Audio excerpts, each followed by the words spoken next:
이번 주 전국의 최대 이슈는 4.3 국회의원 보궐선거입니다.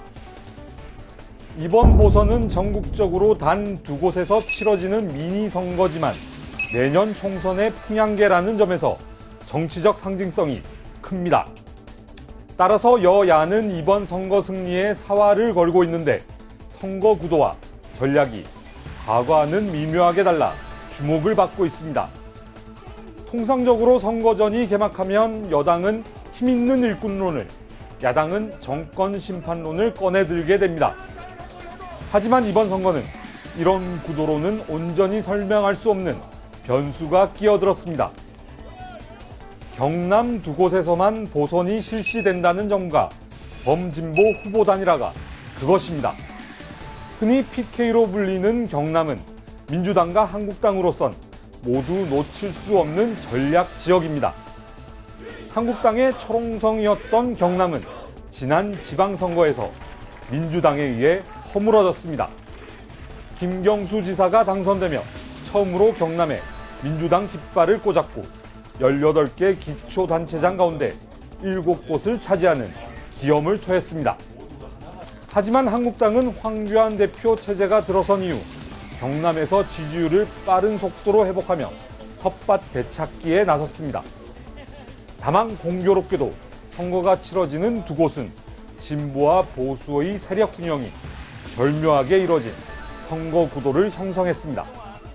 고 노회찬 정의당 의원의 지역구였던 창원 성산은 경남의 진보 정치 1번지로 자리 잡은 곳입니다. 반면 통영고성은 이군현 전 한국당 의원이 지난 총선에서 무투표로 당선됐을 정도로 보수의 안방과도 같은 지역입니다. 따라서 이 같은 지역적 특색은 여당의 일꾼론, 야당의 심판론이라는 전통적인 선거 전략에도 영향을 미쳤습니다. 무엇보다 창원 성산에서는 한국당과 정의당 간 양자 대결 구도가 형성됐습니다. 민주당과 정의당이 여영국 정의당 후보를 단일 후보로 선출한 겁니다. 오늘 단일화는 민주당과 정의당 두 당만의 단일화가 아닙니다. 자유한국당을 반드시 꺾고 승리하라는 창원 시민들의 마음이 단일화되었다고 생각합니다.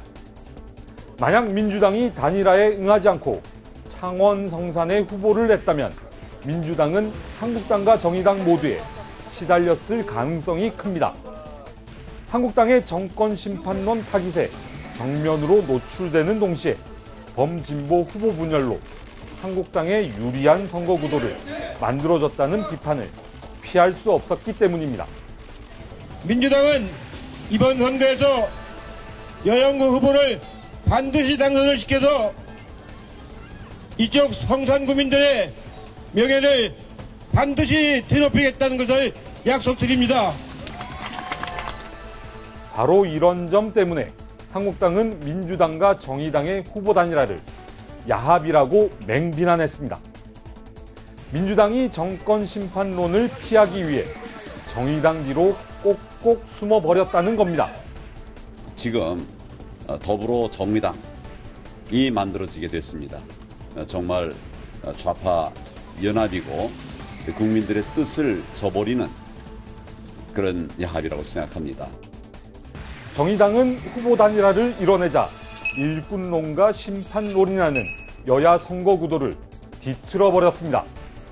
창원 성산 선거를 고 노회찬 의원과 한국당 황교안 대표의 싸움으로 규정한 겁니다. 자유한국당 황교안 대표가 선거를 핑계로 창원을 도피처로 삼고 있습니다. 황교안 대표가 서 있을 곳은 창원이 아니라 수사선상입니다. 하지만 후보 단일화를 이뤄낸 민주당과 정의당 모두 안심할 처지는 아닙니다. 정의당이 창원 성산에서 승리하더라도 이른바 본전치기에 불과하기 때문입니다. 여기에다 만약 정의당이 창원 성산에서 패배한다면 민주당도 막대한 타격을 입게 됩니다. 정의당의 단일 후보를 내세워 정권 심판론을 비껴가려 했으나 역설적으로 냉엄한 민심의 옐로 카드를 받아드는 효과를 낳기 때문입니다. 한국당도 어려운 처지이긴 마찬가지입니다. 통영고성 보선의 승리는 당연히 이겨야 할 곳을 이긴 것에 불과하고 창원 성산까지 석권해야 보수 재건의 발판을 마련할 수 있습니다.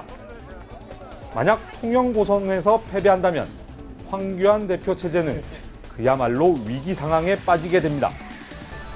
그리고 이번 선거 결과는 정부 여당의 국정 운영 방식, 선거제 개편과 보수 야권 통합에 영향을 미치는 거대한 날개짓의 시작이 될 수도 있습니다.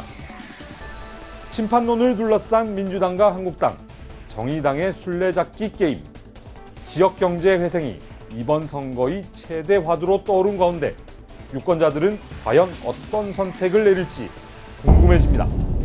지금까지 여의도 풍향기였습니다.